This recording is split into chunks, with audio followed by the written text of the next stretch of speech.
सभापति महोदया, बहुत बहुत धन्यवाद। आपने मुझे आज वित्त विधेयक 2025 पे अपनी बात रखने का अवसर दिया। मैं धन्यवाद करना चाहता हूं अपने राष्ट्रीय अध्यक्ष माननीय अखिलेश जी का, जिन्होंने मुझे ये अवसर दिया, और मैं आभार प्रकट करता हूं आंवला की महान जनता का, जिसने हमको यहां भेजा।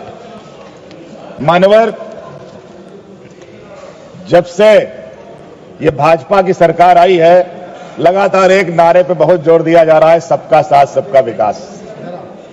मान्यवर, सबका साथ सबका विकास अगर करना होता तो इस बजट में पूरे देश के अंदर जो 543 लोकसभाएं हैं, उनको ध्यान में रख के एक ऐसा विकास का एजेंडा आता जिससे इस देश का गरीब कमजोर भी महसूस करता कि हमारा विकास होने जा रहा है।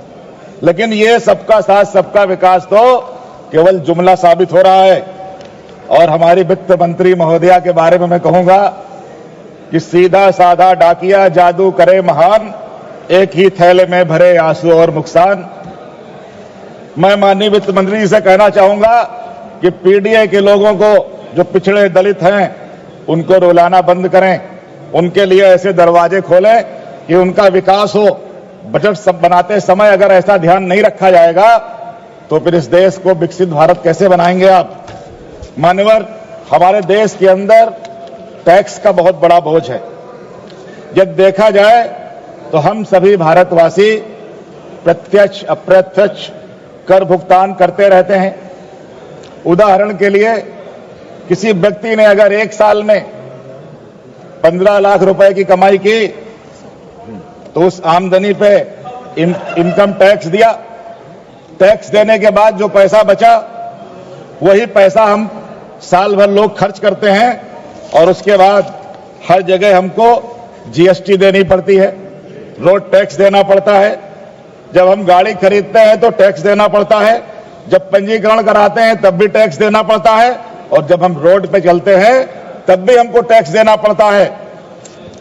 मान्यवर, इस तरह से अगर देखा जाए तो आमदनी का लगभग 50% तो पैसा टैक्स में जा रहा है।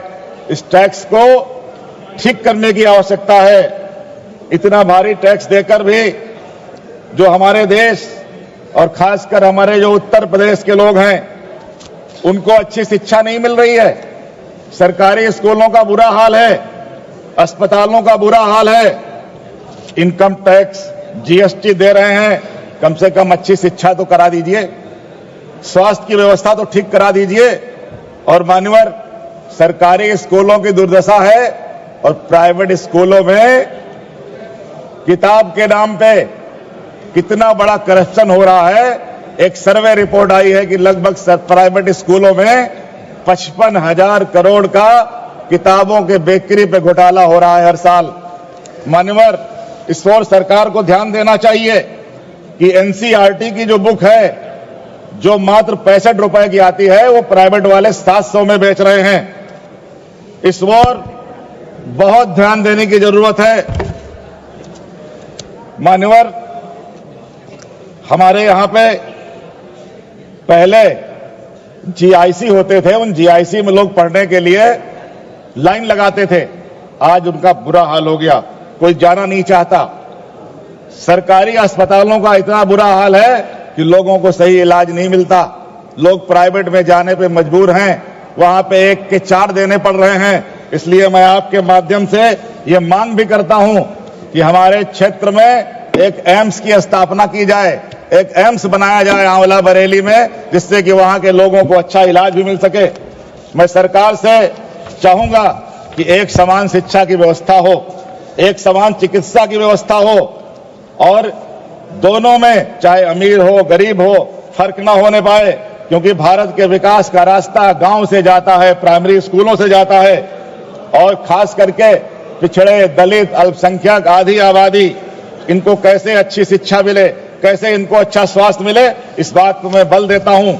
आज के इस दौर में जहां पे आईटी कंपनियां अपने एम्प्लॉयमेंट को खत्म कर रही हैं, छटनी कर रही हैं, हमारे युवा बहुत परेशान हैं। और आज जो बहुत उधर तेज तेज से आवाज करके अभी बोल रहे थे उत्तर प्रदेश के एक भाजपा के विधायक हैं गाजियाबाद के, उनकी बातों पे सरकार को गौर करना चाहिए। उन्होंने सरकार को आईना दिखाया है, उस पर गौर करना चाहिए। ये नंद किशोर जी ने कहा है कि किस तरह से गाय कट रही है, किस तरह से भ्रष्टाचार है, और मान्यवर हमारे रुपए की कीमत गिरती चली जा रही है। मैं तो सलाह दूंगा कि माननीय प्रधानमंत्री जी अपने पुराने भाषणों को, पुराने बयानों पर भी अध्ययन करें कि रुपया कैसे आगे बढ़ेगा।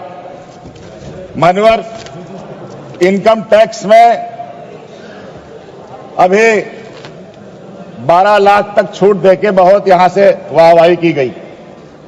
12 लाख तक की छूट दी गई, उसका मैं स्वागत करता हूं। लेकिन जो बहुत सारी ऐसी कमियां हैं कि टीडीएस जमा करने का जो नियम बनाया गया है, कुछ भुगतान जैसे वेतन, ब्याज, कमीशन आदि का भुगतान करते समय भुगतानकर्ता को टीडीएस काटना होता है। यह टीडीएस अगले माह की 7 तारीख तक जमा करना होता है। इसके उपरांत टीडीएस रिटर्न फाइल करना होता है। यदि देय तिथि तक भुगतान न किया जाए तो धारा 276B के तहत 7 साल की सजा का प्रावधान है। फाइनेंस बिल नंबर 2 जो 2025 में वित्त मंत्री जी ने कहा था कि अब देरी से कर जमा करने पर सजा का प्रावधान नहीं होगा, ये 24 में कहा था सारी, लेकिन वास्तविकता इससे अलग है।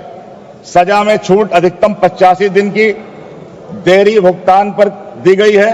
उदाहरण के लिए जून माह में का टीडीएस 7 जुलाई तक जमा करना होता है और 31 जुलाई तक हमें टीडीएस की रिटर्न फाइल करनी होती है।